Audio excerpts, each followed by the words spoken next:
الله وبركاته.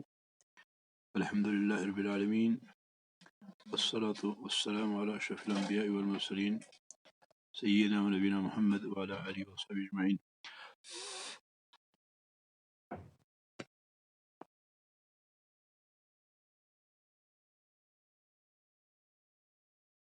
أعوذ بالله من الشيطان الرجيم.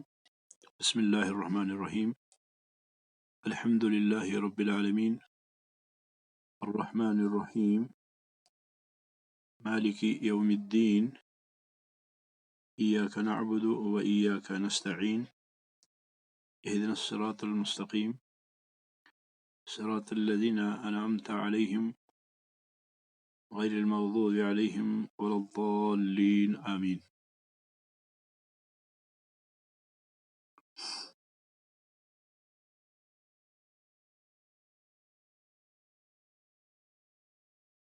صورت فاتحہ کے مختلف نام احادیث میں آئے ہیں،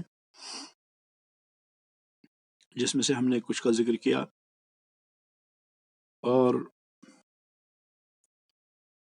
بشمول ان سارے ناموں کے ام الکتاب بھی ہے، ام الکتاب۔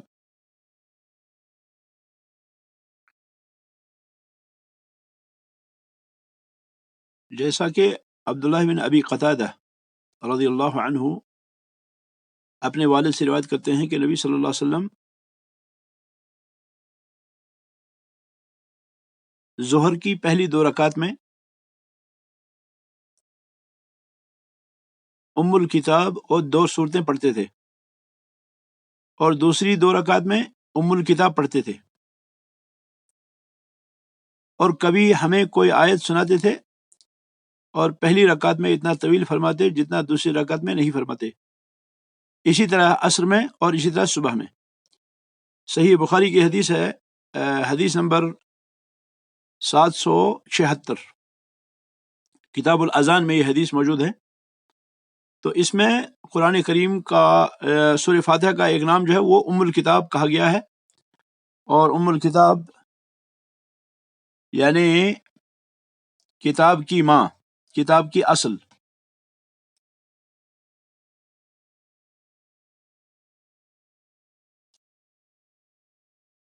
سورۃ فاتحہ کے فضائل اس سے زیادہ ہیں، بہت زیادہ ہیں۔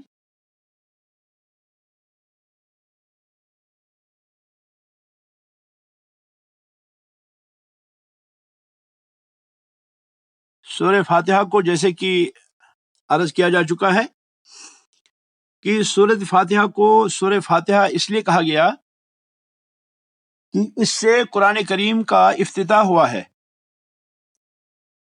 اس سے قرآن کریم کا آغاز ہوا ہے۔ اللہ رب العالمین کی کتاب قرآن کریم، اس عظیم کتاب کا افتتاح جو ہے وہ سورہ فاتحہ سے ہوا، اس لیے اس کو سورہ فاتحہ کہا گیا ہے۔ یہ بھی ایک قول ہے کہ اس کو سورہ فاتحہ اس لیے کہا گیا ہے کہ سب سے پہلے قرآن کی جو مکمل سورت نازل ہوئی وہ سورہ فاتحہ ہے، یعنی اس سے پہلے بہت سی صورتیں نازل ہوئی ہیں، لیکن یہ سورت مکمل سورت جو ہے وہ نازل ہوئی ایک ہی ساتھ۔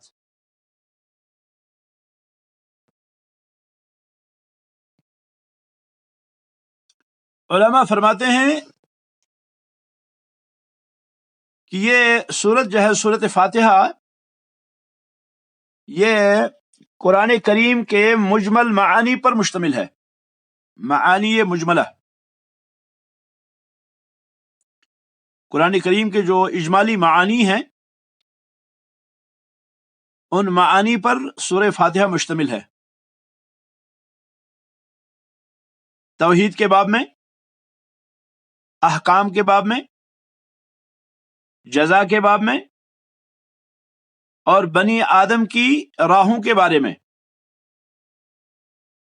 اور اس طرح سے دیگر کئی مسائل پر، مثلا معاد، یوم قیامہ اور حساب کتاب، ان سارے بنیادی مسائل پر یہ سورۃ کریمہ مشتمل ہے۔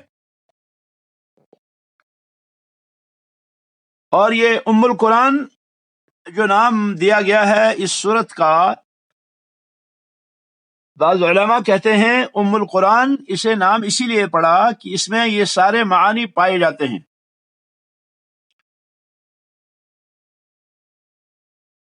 توحید، احکام، جزا، بنو آدم کی اقسام وغیرہ دیگر عظیم معانی پر یہ سورت مبارکہ مشتمل ہے۔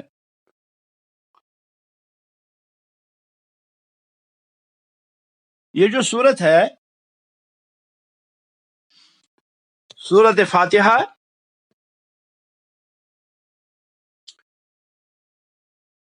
سورت فاتحہ دیگر سورتوں کے مقابلے میں، قرآن کی دیگر سورتوں کے مقابلے میں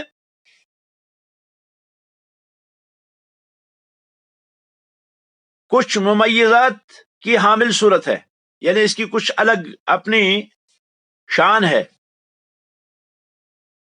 تو سارا اللہ کا کلام، لیکن اس کی کچھ خصوصیات ہیں۔ مثال کے طور پر یہ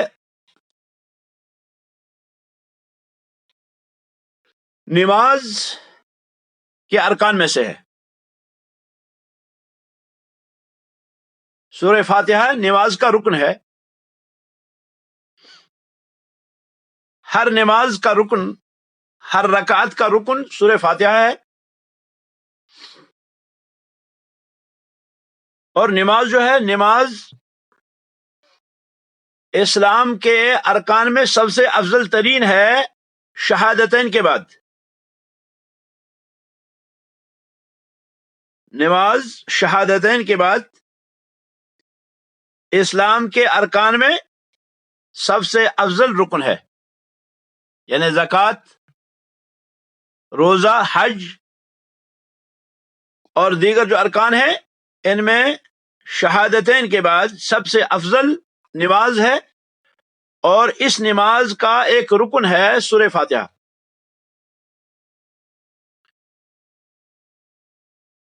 گویا کہ یہ خصوصیت ہے سورہ فاتحہ کی۔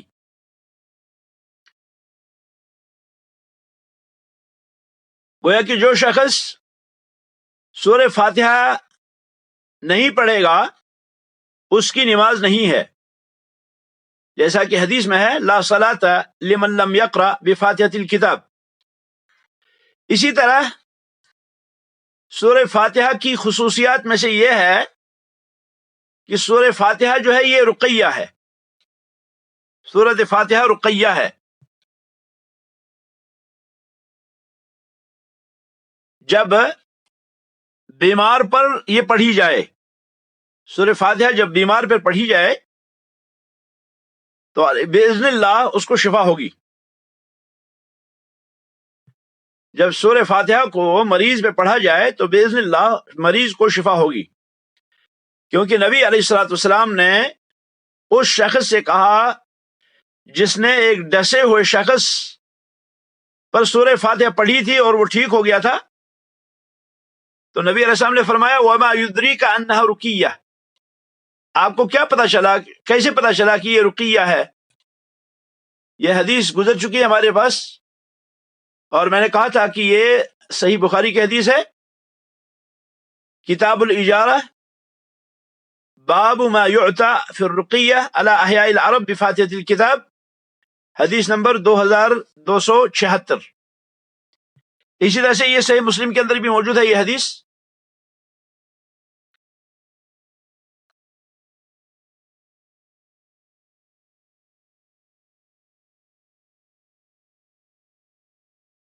حدیث نمبر 5733۔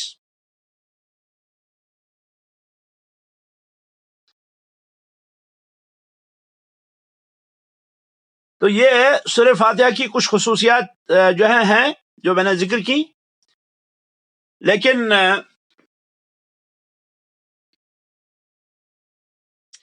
آج ہم دیکھتے ہیں کہ اس سورت مبارکہ کے اندر بہت سے لوگوں نے کچھ بدعات ایجاد کر رکھی ہیں۔ مثال کے طور پر دعا کرتے ہیں اور دعا کرنے کے بعد پھر اختتام جو ہے وہ سورہ فاتحہ سے کرتے ہیں، یا اسی طرح سے بعض لوگ خطبہ دیتے ہیں اور خطبوں کا آغاز جو ہے وہ سورہ فاتحہ سے کرتے ہیں۔ اسی طرح سے بہت سے لوگ جو ہے وہ مردوں کو بخشواتے ہیں، تو مردوں کو بخشوانے سے پہلے وہ کیا ہے سورہ فاتحہ پڑھتے ہیں، لیکن یہ سارا غلط ہے، یہ درست نہیں ہے۔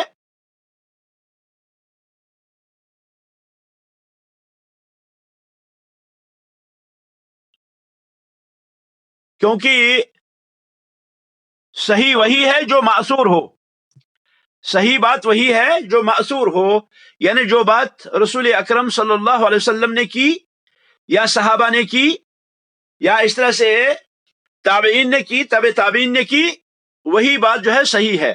کیونکہ نبی علیہ السلام نے فرمایا خیر الناس قرنی ثم الذین یلونہم ثم الذین یلونہم، سب سے بہترین صدی میری صدی ہے، پھر وہ صدی جو اس میری صدی کے ساتھ ہے، پھر وہ جو اس کے بعد ہے۔ تو ان قرون مشہود لہا بالخیر، ان تینوں زمانوں کو رسول اکرم صلی اللہ علیہ وسلم کے دہان مبارک سے خیر کہا گیا ہے، اور خیر جو ہے یہ کیا ہے؟ خیر دین کے اندر۔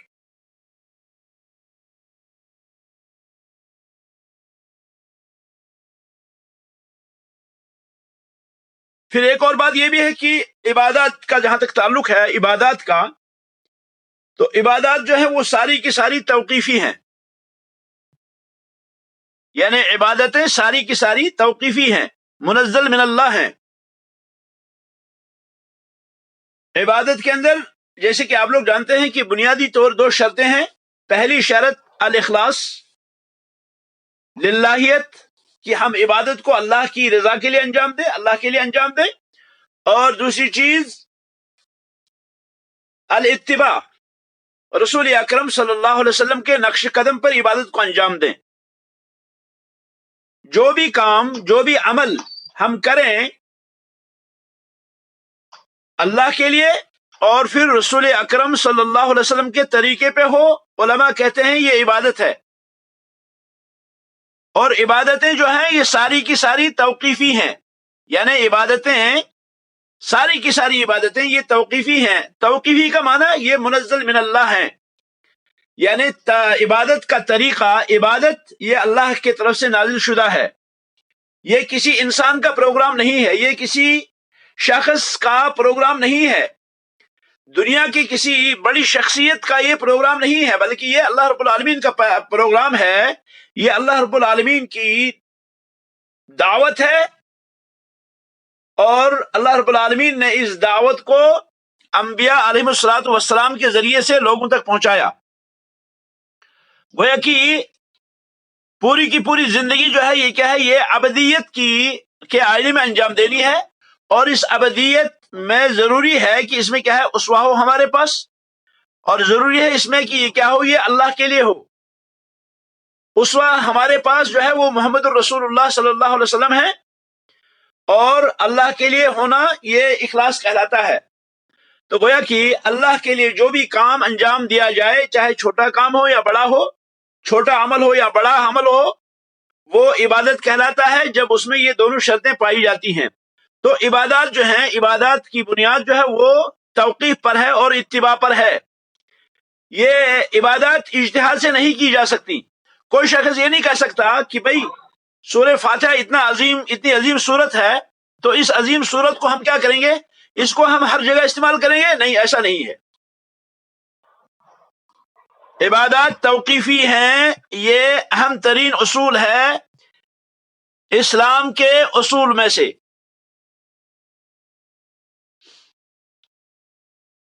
امام بخاری رحمۃ اللہ علیہ نے صحیح بخاری کے اندر باب قائم کیا، باب القراءۃ فی الرکوع، رکوع میں قراءت کرنے کا بیان۔ رکوع کے اندر کیا کریں ہم، سجدے کے اندر کیا کریں ہم، قیام کی حالت میں ہم کیا کریں، اللہ رب العالمین نے یہ سارا بیان کیا رسول اکرم صلی اللہ علیہ وسلم کی زبانی اللہ رب العالمین نے اس کی وضاحت فرمائی۔ اب کوئی شخص وہ کہتا ہے کہ قرآن جو ہے افضل ذکر ہے، قرآن جو ہے یہ افضل ترین ذکر ہے، اس لیے میں کیوں نہ رکوع میں بھی قرآن پڑھوں، کیوں نہ میں سجدے میں بھی قرآن پڑھوں، قیام میں تو پڑھتا ہی ہے، لیکن وہ کیا ہے، وہ کہتا ہے کہ نماز کے ہر رکن میں کیا ہے قرآن پڑھوں تاکہ میری نماز جو ہے وہ اور زیادہ کیا ہوگی، افضل ہو جائے گی، اور زیادہ بہتر ہو جائے گی، اور زیادہ سیدھی ٹھیک ہو جائے گی۔ لیکن اس کا یہ اجتہاد جو ہے یہ غلط ہے، کیونکہ عبادت جو ہے وہ توقیفی ہے۔ رکوع کے اندر آپ وہی اذکار کریں گے جو رسول اکرم صلی اللہ علیہ وسلم سے مروی ہیں، سجدے کے اندر آپ وہی جو ہے اذکار کریں گے جو سجدے کے اندر وارد ہیں، مختلف الفاظ ہیں، کبھی سبحان ربی الاعلیٰ ہے، کبھی سبحانک اللہم و بحمدک، کبھی جو ہے کچھ اور ہے، کبھی لربی الحمد وغیرہ وغیرہ، مختلف اذکار ہیں، بہت سے اذکار۔ تو ان اذکار میں سے بھی کوئی بھی ذکر آدمی کرے رکوع کے اندر یا سجدے کے اندر یہ درست ہے، لیکن ایک شخص کیا کہتا ہے، وہ کہتا ہے کہ میں اجتہاد کروں گا اس لیے میں سورہ فاتحہ پڑھوں گا رکوع میں بھی اور سجدے میں بھی، تو ہم کہیں گے کہ نہیں، ایسا کرنا درست نہیں ہے۔ امام بخاری اسی لیے باب قائم کرتے ہیں، وہ کہتے ہیں القراءۃ فی الرکوع، رکوع کے اندر قرات کرنا، اور پھر جو ہے ممانعت پہ انہوں نے دلیل لائی بخاری کے اندر جو ہے کہ رکوع کے اندر قرات کرنا درست نہیں ہے، بلکہ رکوع کے اندر یا سبحان ربی العظیم یا سبحانک اللہم و بحمدک اشہد ان لا الہ الا اللہ استغفرک و اتوب الیک، یا کوئی دوسری دعا جو دعائیں رسول اکرم صلی اللہ علیہ وسلم سے وارد ہیں۔ تو میرے کہنے کا مقصد یہ ہے کہ لوگوں نے سورہ فاتحہ کے حوالے سے بہت سی جو ہے زیادتیاں کی ہیں، اور ہم مجلس میں بیٹھے ہیں، مجلس میں بیٹھے ہوئے دعا ہو رہی ہے کھانے پر، کھانے کی دعا۔ پہلی بات تو یہ کہ کھانے کی دعا ثابت ہے انفرادی طور، لیکن ہماری بدعت کا یہ حال ہے، ہمارا یہ حال ہے کہ ہم کیا کرتے ہیں، ہم صرف امام صاحب سے کہتے ہیں کہ بھائی دعا کرو، ہم سنیں گے، ہم آمین کہیں گے، تو یہ کرنا جو ہے یہ رسول اکرم صلی اللہ علیہ وسلم کا طریقہ نہیں ہے۔ کھانے کے اختتام پر الحمدللہ کہنا یہ ثابت ہے، کھانے کے اختتام پر الحمدللہ حمدن کثیرن طیبا مبارکن فی غیر مکفین ولا مودین ولا مستغنی عنہ ربنا، یہ ثابت ہے، لیکن اجتماعی طور صرف ہم یہ کہیں امام صاحب سے آپ کیا کریں، آپ جو ہے دعا کریں اور ہم سب آمین کہیں گے، یہ ثابت نہیں ہے، یہ عبادت نہیں کہلائی جا سکتی۔ تو گو کہ لوگوں نے سورہ فاتحہ کے حوالے سے بہت سی جس کو آپ کہیں گے غلطیوں کا ارتکاب کیا ہے، یہ درست نہیں ہے۔ یعنی سورہ فاتحہ کی فضیلت مسلم ہے، سورہ فاتحہ عظیم ترین سورت ہے، لیکن ہماری یہ زیادتیاں جو ہے یہ کیا ہے، یہ درست نہیں ہے۔ قرآن کے حوالے سے یہ بات خصوصی طور مد نظر رہنی چاہیے کہ قرآن کریم ہم پڑھیں گے تو قرآن کریم میں تجوید یہ بھی ثابت ہے رسول اکرم صلی اللہ علیہ وسلم سے، اور قرآن کریم کے معانی یہ بھی ثابت ہیں نبی علیہ السلام سے، اور قرآن کریم پر عمل کرنا یہ بھی رسول اکرم صلی اللہ علیہ وسلم سے ثابت ہے۔ تو ہم قرآن پڑھیں گے تو تجوید کے ساتھ پڑھیں گے، ہم قرآن پڑھیں گے تو ہم قرآن معانی کے ساتھ پڑھیں گے، ہم قرآن پڑھیں گے تو ہم قرآن پہ عمل بھی کریں گے، یہ ثابت ہے۔ گویا کہ قرآن پڑھنے کا اصل طریقہ یہی ہے کہ ہم قرآن کو تجوید بھی، قرآن کریم کی معانی بھی، اور قرآن کریم پر عمل بھی، یہ تینوں چیزیں بنیاد ہیں۔ اسی لیے آپ دیکھیں گے صحابہ رضوان اللہ علیہم اجمعین نے بہت سا جو ہے وقت صرف کیا، اور انہوں نے قرآن کو تجویداً بھی سیکھا، قرآن کو جو ہے معانی کے طور بھی سیکھا، اور قرآن کریم پر جو ہے عمل بھی کیا۔ جیسا کہ اس سے پہلے اصول میں بات گزر چکی ہے کہ اکرمہ فرماتے ہیں کہ میں عبداللہ بن عباس رضی اللہ تعالیٰ عنہ کو ہر آیت پر ٹھہراتا تھا اور میں پوچھتا تھا اس آیت کے بارے میں، اور پھر جب میں اس پہ عمل کرتا تھا اور پھر میں جو آگے بڑھتا تھا، یعنی میں تین چیزیں جانتا تھا، ایک میں تجوید جانتا تھا، اور دوسری چیز جو ہے معنی جانتا تھا، اور تیسری چیز میں عمل جانتا تھا۔ جب میں ہر آیت کے بارے میں یہ جان لیتا تھا تو پھر میں آگے بڑھتا تھا۔ اسی لیے آپ دیکھیں گے کہ عبداللہ بن عمر رضی اللہ عنہ مشہور صحابی ہیں، صحابی جلیل ہیں، عظیم ترین صحابی ہیں عبداللہ بن عمر رضی اللہ تعالی عنہ، عمر بن خطاب رضی اللہ تعالی عنہ کے فرزند ارجمند ہیں رضی اللہ عنہما۔ تو یہ جو ہیں عبداللہ بن عمر رضی اللہ تعالی عنہ، عبداللہ بن عمر رضی اللہ تعالی عنہ نے سورہ بقرہ 8 سال میں پڑھی،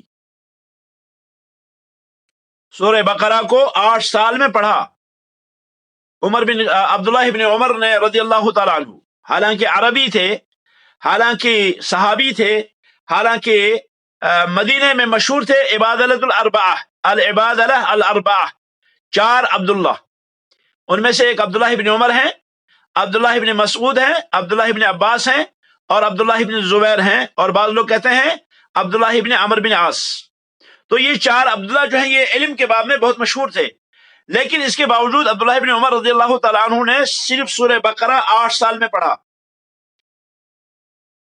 اگر ہم چاہیں ہم آدھے گھنٹے میں سورہ بقرہ ختم کر دیں گے، لیکن یہ کیا ہوگا؟ یہ وہی ہوگا کہ میں نے قرآن تو پڑھا، لیکن قرآن جو ہے کیا ہے، وہ جو ہے مجھ سے وار نہیں کھاتا، وہ مجھ سے مطابق نہیں ہوتا، یعنی میں اس کو سمجھتا نہیں، بلکہ میں کیا ہے وہ پڑھتا جا رہا ہوں، طوطے کی رٹ لگائے جو ہے میں پڑھے جا رہا ہوں۔ تو گویا کہ یہ قرآن جو ہے یہ مجھے فائدہ اس وقت دے گا جب میں اس میں یہ ساری چیزیں جو ہے، یہ ساری آداب جو ہے بجا رکھوں گا۔ تو کہنے کا مقصد یہ ہے کہ سورہ فاتحہ کے حوالے سے لوگوں کی کچھ تجاوزات ہیں جو درست نہیں ہیں۔ اس سورت کا آغاز جو اللہ تعالیٰ نے فرمایا، اس سورت کا آغاز جو ہے وہ ہے بسم اللہ الرحمن الرحیم۔ اعوذ باللہ من الشیطان الرجیم کے حوالے سے میں نے اس سے پہلے بتا دیا تھا کہ اعوذ باللہ من الشیطان الرجیم جو ہے یہ اللہ رب العالمین کا حکم ہے، اذا قرأت القرآن فاستعذ باللہ، اذا قرأت القرآن فاستعذ باللہ، کہ جب آپ قرآن پڑھو گے تو اعوذ باللہ من الشیطان الرجیم کہو۔ تو گویا کہ یہ حکم ہے اللہ رب العالمین کا، لیکن یہ اعوذ باللہ من الشیطان الرجیم یہ قرآن کی آیت نہیں ہے، اس پر امت کا اجماع ہے۔ سارے امت کہتے ہیں اعوذ باللہ من الشیطان الرجیم یہ قرآن کی آیت نہیں ہے، البتہ رب العالمین نے شیطان سے پناہ کا حکم دیا ہے کہ قرآن کے آغاز میں تم شیطان سے پناہ مانگا کرو۔ اس کے بعد جو ہے وہ بسم اللہ الرحمن الرحیم ہے۔ بسم اللہ الرحمن الرحیم یعنی اللہ رحمان اور رحیم کے نام سے، اللہ رحمان اور رحیم کے نام سے۔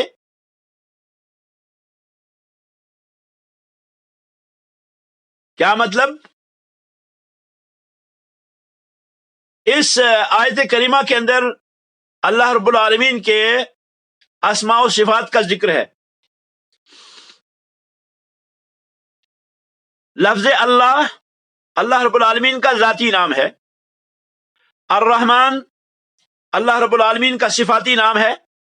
الرحیم یہ بھی اللہ رب العالمین کا صفاتی نام ہے۔ اللہ کے نام سے کون؟ اللہ جو رحمان ہے اور جو رحیم ہے۔ وہ ہے کہ یہاں پر اللہ رب العالمین نے اپنا تعارف دیا صفات کے آئینے میں کہ میری صفات کیا ہیں۔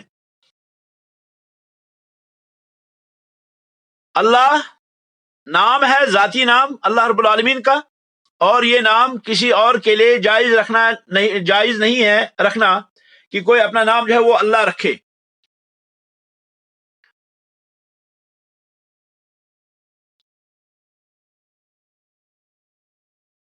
اور الرحمن اور الرحیم یہ دونوں صفات ہیں اللہ رب العالمین کی، رحمان بھی اور رحیم بھی۔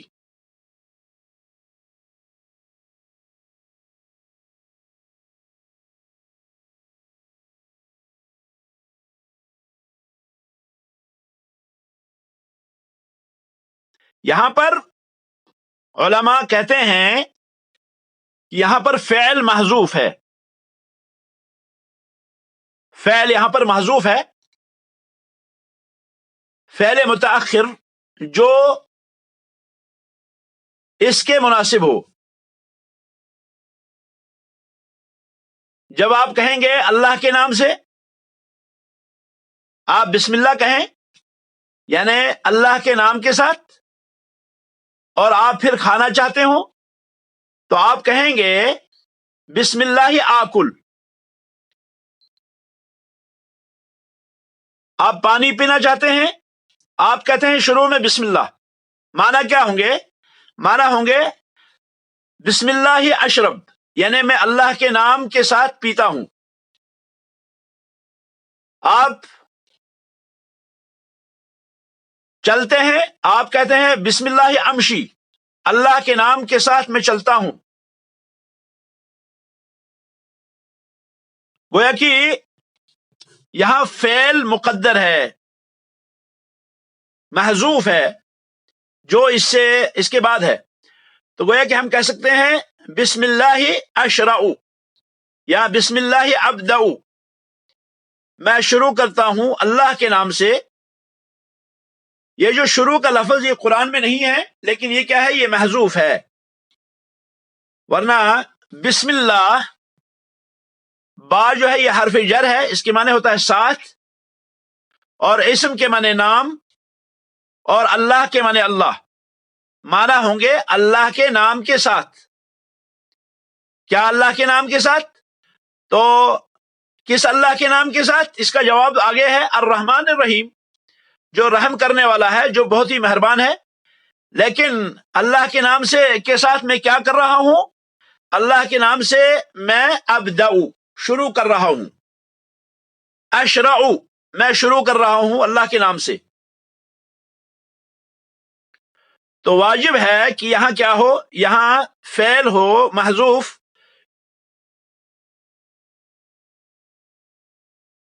جو اشرع یا ابدع ہم کہیں گے. ہم ابدع بسم اللہ کے بجائے، یا اسی طرح سے اشرع بسم اللہ کے بجائے بسم اللہ ابدع کہیں گے. یعنی ہم اللہ رب العالمین کا نام پہلے کریں گے اور فعل کو ہم بعد میں لائیں گے. فعل کو ہم پہلے نہیں لائیں گے، فعل کو ہم متاخر بعد میں لائیں گے. اس کے دو فائدے ہیں. نمبر ایک کہ ہم اللہ عز و جل کے نام کو سے آغاز کر کے اللہ کے نام سے تبرک حاصل کریں گے. تبرکن یعنی اللہ رب العالمین کے اسم مبارک اللہ سے ہم آغاز کر کے تبرک حاصل کریں گے اللہ کے نام کے ساتھ. دوسرا فائدہ یہ ہے کہ اگر ہم اللہ کے نام سے شروع کرتے ہیں تو اس میں حصر ہے، اس میں حصر ہے. معنی یہ ہوں گے اس صورت میں کہ میں کسی اور کے نام کے ساتھ تبرکن نہیں کھاتا ہوں، اور نہ میں کسی اور کے نام سے مدد مانگ کر شروع کرتا ہوں اللہ عز و جل کے نام کے بغیر. یعنی میں صرف اللہ رب العالمین کے نام ہی سے شروع کرتا ہوں، میں اللہ رب العالمین کے علاوہ کسی اور کے نام سے اپنے اس کام کو شروع نہیں کرتا. تو گویا کہ اس کے دو فائدے ہیں، ایک فائدہ تبرک اور دوسرا فائدہ حصر.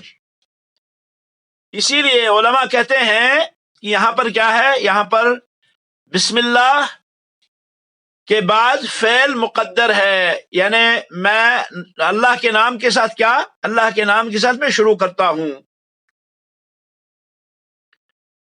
جب ہم نحو پڑھیں گے تو نحو کے اندر یہ ساری تفصیل موجود ہے. رسول اکرم صلی اللہ علیہ وسلم کی حدیث ہے، رسول اللہ صلی اللہ علیہ وسلم نے فرمایا من لم یذبح فلیذبح بسم اللہ. حدیث صحیح بخاری کی ہے، کتاب العیدین، حدیث نمبر 985. صحیح مسلم کے اندر بھی حدیث موجود ہے، حدیث نمبر 5064.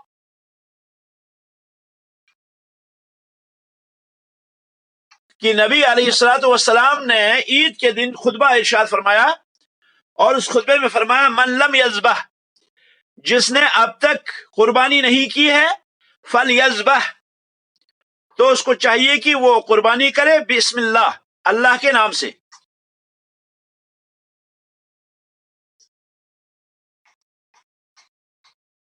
تو گویا کہ یہاں پر فعل جو ہے مقدر ہے.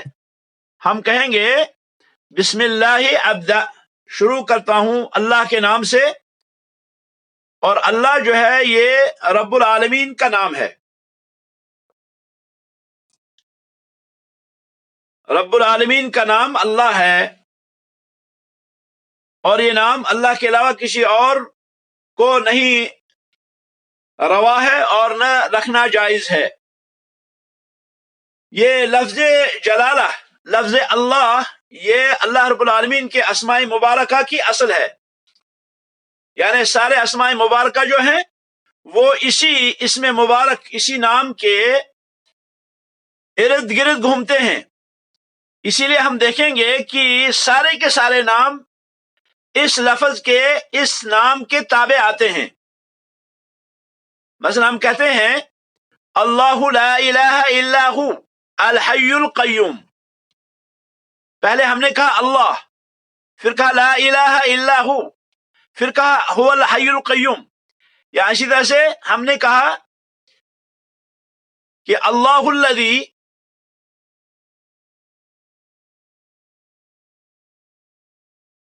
یعلم ما فی السماوات وما فی الارض. یا اسی طرح سے ہم کہتے ہیں هو اللہ الذی لا الہ الا ہو الملک القدوس السلام المؤمن المہیمن العزیز الجبار المتکبر. پھر سبحان اللہ عما یشرکون. اس کے بعد پھر هو الخالق البارئ المصور لہ الاسماء الحسنى. تو گو کہ پہلے لفظ اللہ آتا ہے اور لفظ اللہ کے بعد یہ سارے نام آتے ہیں.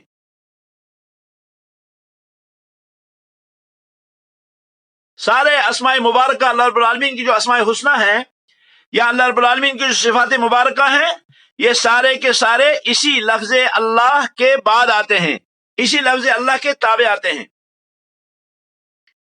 تو یہ جو ہے اصل الاسماء ہے، یعنی اللہ رب العالمین کے اسماء جو اللہ تعالیٰ نے فرمایا وَلِلَّهِ الْأَسْمَاءُ الْحُسْنَى فَادْعُوهُ بِهَا، کہ اللہ رب العالمین کے اسماء حسنہ ہیں، پس تم الاسماء حسنہ، یہ اچھے جو نام ہیں اللہ رب العالمین کے، ان ناموں کے ذریعے سے تم اللہ رب العالمین سے دعا کرو، ان کے وسیلے سے اللہ سے دعا کرو.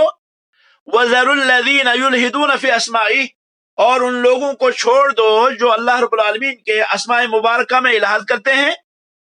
سَيُجْزَوْنَ مَا كَانُوا يَعْمَلُونَ، ان کو بدلہ دیا جائے گا جو وہ عمل کرتے ہیں.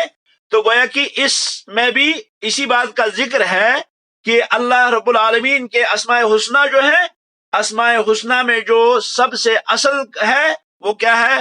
وہ ہے لفظ اللہ.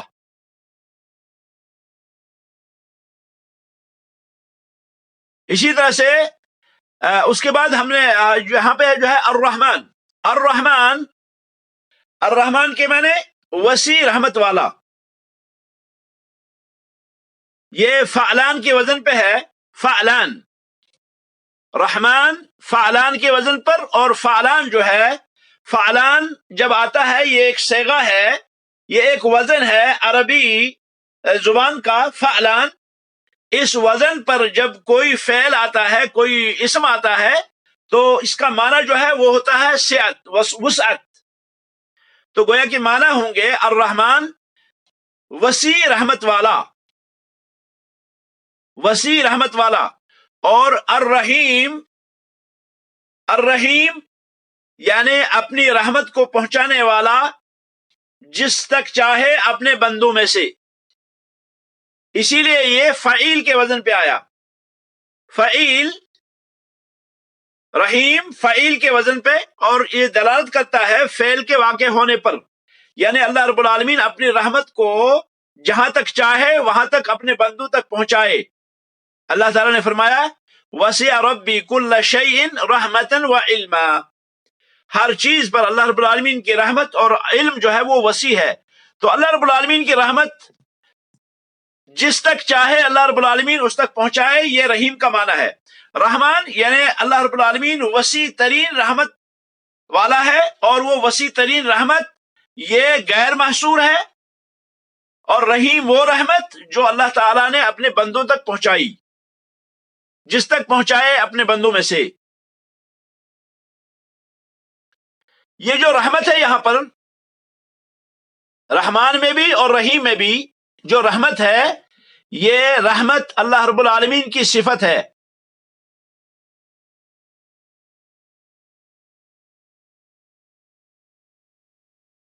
یہ اللہ رب العالمین کی صفت ہے.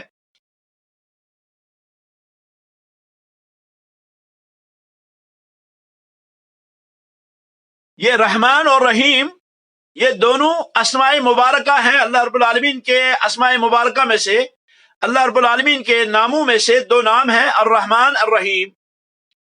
یہ دونوں کے دونوں ذات پہ دلالت کرتے ہیں اور یہ دونوں کے دونوں رحمت کی صفت پہ دلالت کرتے ہیں اور یہ دونوں کے دونوں رحمت کے اثر پر دلالت کرتے ہیں.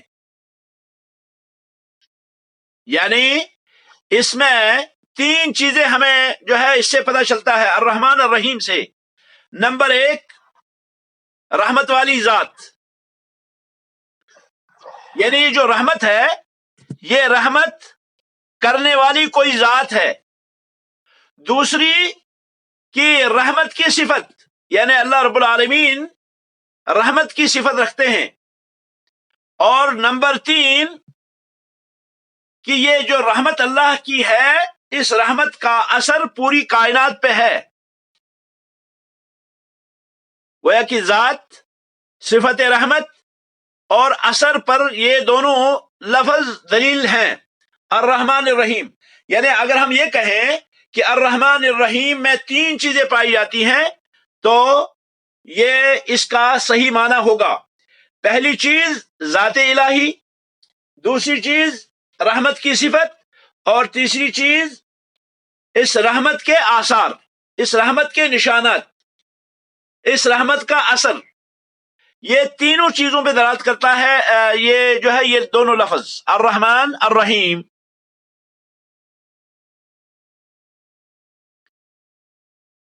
اصل کیا مطلب؟ یعنی وہ حکمت جو اس صفت کا تقاضا ہے.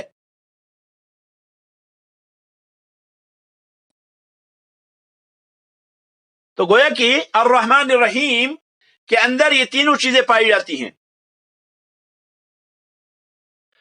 اللہ رب العالمین اپنے لیے جو صفت رحمت ثابت کرتے ہیں یہ حقیقی رحمت ہے. یہ حقیقی رحمت ہے اور اس کی دلیل عقل بھی دیتی ہے اور اس کی دلیل قرآن و سنت سے بھی ہے.